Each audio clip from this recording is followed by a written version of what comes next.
Un arabe ne trahit pas son frère arabe en affaires, même si le désaccord est profond. La logique, elle est simple. Vaut mieux que la richesse reste dans notre communauté. Mais chez nous, c'est le contraire. La logique, c'est vaut mieux tout le monde perde, plutôt que toi tu réussisses avant moi, plutôt que toi tu gagnes. C'est culturel et c'est dévastateur. Quand un noir ouvre un commerce, d'autres noirs ouvrent le même commerce à côté. Pas pour servir la communauté, non.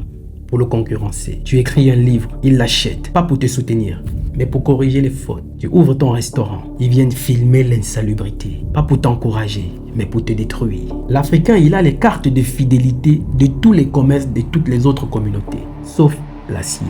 Mais quand un arabe ouvre une boutique, les siens viennent acheter chez lui. Ils nourrissent leur propre écosystème. Et en 10 ans, ils deviennent incontournables, puissants. Et voilà ce que personne ne veut te dire.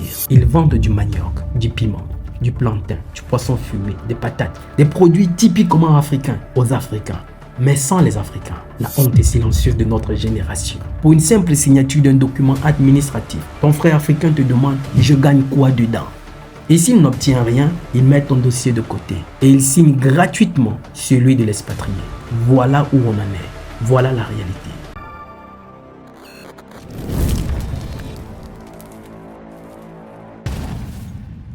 Je vais te dire quelque chose que personne ne veut entendre. Pas parce que c'est faux, mais parce que ça fait mal, ça dérange. Je veux savoir pourquoi nous, Africains, surtout de la diaspora, nous échouons. Ce n'est pas à cause du racisme. Ce n'est pas à cause du système. Non, c'est à cause de nous-mêmes. Je t'explique en détail. Quand un Pakistanais arrive en Europe, quand un Indien, un Chinois, un Turc pose les pieds en Occident, il ne vient pas s'habiller, il ne vient pas faire des stories, il vient accomplir une mission économique, communautaire, une mission familiale. La stratégie, elle est simple, mais elle est claire. Les femmes gardent les allocations, s'occupent du foyer, élèvent les enfants. L'homme se lève chaque matin pour chercher le capital.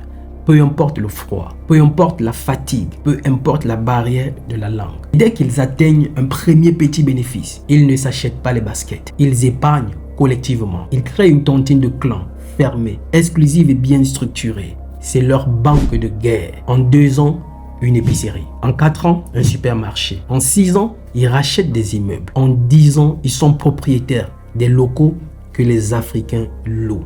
Quelle honte! L'Africain, dès qu'il met les pieds en Europe, il croit qu'il a réussi. Il achète des baskets à 500 €, un iPhone 17 Pro. Il attend actuellement la sortie du 18. Il publie des stories sur TikTok.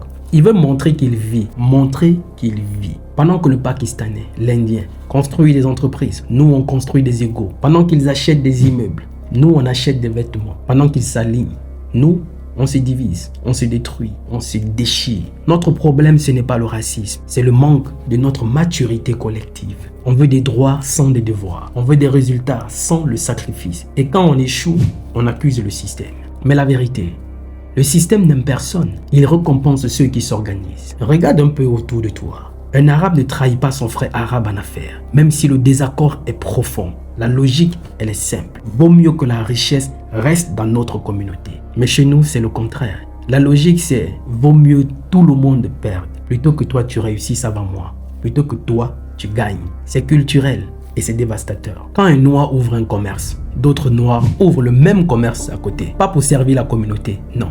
Pour le concurrencer. Tu écris un livre, ils l'achètent. Pas pour te soutenir, mais pour corriger les fautes. Tu ouvres ton restaurant, ils viennent filmer l'insalubrité. Pas pour t'encourager, mais pour te détruire.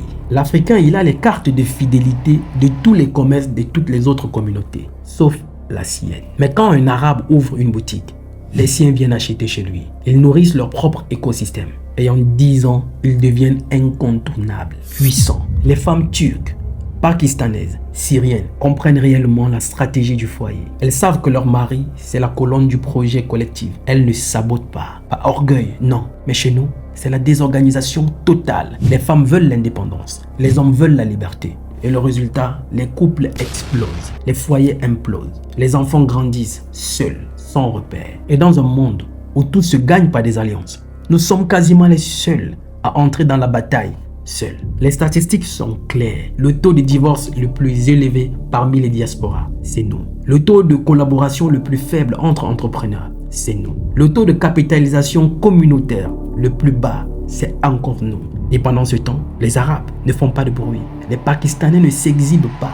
Ils bossent, ils s'organisent, ils observent dans l'ombre. Et dans les bilans comptables, Ce sont les silencieux qui gagnent.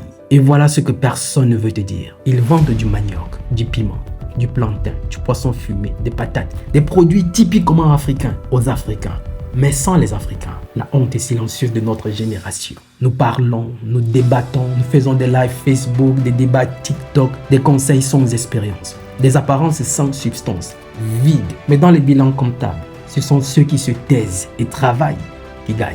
Tu veux le vrai secret? Ce n'est pas l'intelligence, ce n'est pas la chance, mais c'est la discipline. Ils savent se lever tôt, tenir des comptes, respecter les plans, respecter leurs paroles. Ils savent attendre, différer le plaisir pour récolter plus tard. Nous, on cherche la gratification immédiate. On veut kiffer, profiter de la vie avant de la structurer. On confond bonheur et distraction. Mais dans l'économie réelle, la discipline est une religion. Celui qui la maîtrise domine. Un Libanais ou Turc, propriétaire d'un immeuble, ne proposera pas un logement à un inconnu avant d'avoir appelé un membre de sa communauté. Un Turc qui ouvre une boutique fera d'abord venir son cousin du village avant d'embaucher quelqu'un de l'extérieur. Le résultat, ils deviennent leurs propres fournisseurs, leurs propres clients, leurs propres financiers. Nous, au contraire, on veut tout faire seul pour ne dépendre de personne. Mais dans un monde construit sur des réseaux, celui qui agit seul se meurt progressivement. Tu veux savoir pourquoi on échoue vraiment? Parce qu'on porte le poison du soupçon. Dès qu'un Africain voit son frère qui a réussi, il pense aussitôt à la sorcellerie, au vol, au favoritisme. Il ne demande jamais comment tu as fait. Il demande pourquoi toi et pas moi. C'est le risque qui détruit tout. La confiance, les synergies, les transmissions de savoir. Celui qui réussit chez les autres devient une école. Il enseigne aux autres. Chez nous, il devient une cible. Un adversaire qu'il faut à tout prix détruire. Un petit exemple. Pour une simple signature d'un document administratif, ton frère africain te demande « Je gagne quoi dedans ?» Et s'il n'obtient rien, il met ton dossier de côté et il signe gratuitement celui de l'expatrié. Voilà où on en est. Voilà la réalité. Ce n'est pas une attaque, c'est une alarme, s'il vous plaît. Parce qu'à ce rythme, dans 30 ans, 20 ans, les Africains en Occident ne posséderont rien. Même pas de commerce dit africain. Nous serons des consommateurs éternels de nos propres produits commercés par les autres. Le monde économique ne récompense pas les rêves, il récompense ceux qui passent à l'action. Et les bâtisseurs, ils ont un point commun. Ils pensent en clan, pas en individu. Le secret n'est pas mystique.